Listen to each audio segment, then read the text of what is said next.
Stonehenge ने अभी तक अपने सभी रहस्यों को उजागर नहीं किया है, भले ही वैज्ञानिक उन्हें एक एक करके हल करने में लगे हुए हैं। नवीनतम वैज्ञानिक प्रयास का लक्ष्य 2 अनाम सार्सेन पत्थरों संख्या 26 और एस्सेडिस की उत्पत्ति का पता लगाना है, जो पिछले पहचान प्रयासों में पूरी तरह फिट नहीं होते।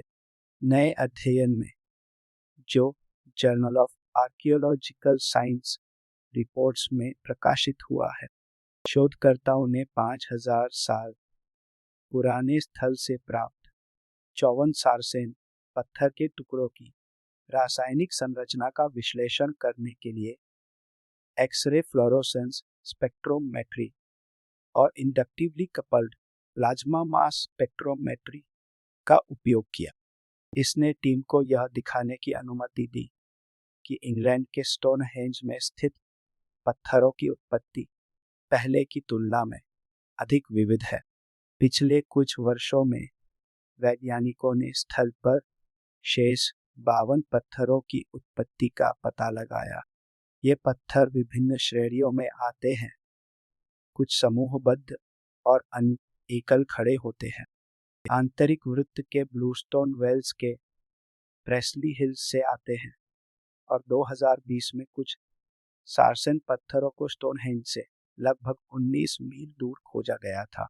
वह स्थान जिसे वेस्ट वुड्स के नाम से जाना जाता है और जो दक्षिण पूर्व मार्लबोरो डाउन्स में स्थित है, नवपाषाण युग के लोगों के लिए एक प्रमुख स्रोत था। वहां की व्यापक उपलब्धता और प्राकृतिक पहुंच बिंदुओं के कारण, लेकिन सभी सार्सेन पत्थर वेस्टवुड से नहीं जुड़े थे और पत्थर 26 और 160 रहस्यमय बने रहे।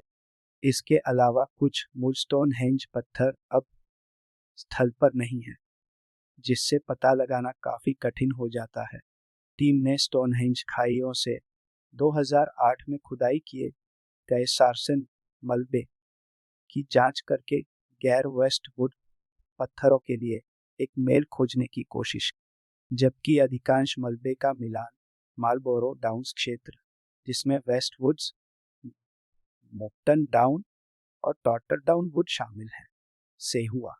टीम ने कुछ मलबे को ब्रामडी, हैम्पशायर और स्टोनी ईस्ट सेक्स, दक्षिण पूर्व में चिवनियर, इससे स्टोनहेंज में सार्सेन मेगालिथ्स के लिए वेस्टवुड्स के अतिरिक्त एक दूसरा संभावित स्रोत क्षेत्र जुड़ जाता है।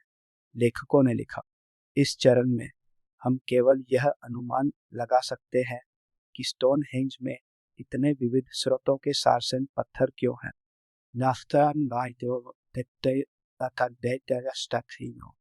टीम ने यह भी जोड़ा कि मोक्टन डाउन से प्राप्त एक टुकड़ा एक बड़े सार्सेन बोल्डर की बाहरी सतह से हटाए गए एक फ्लेक का हिस्सा था, संभवतः ऑन-साइट ड्रेसिंग के दौरान।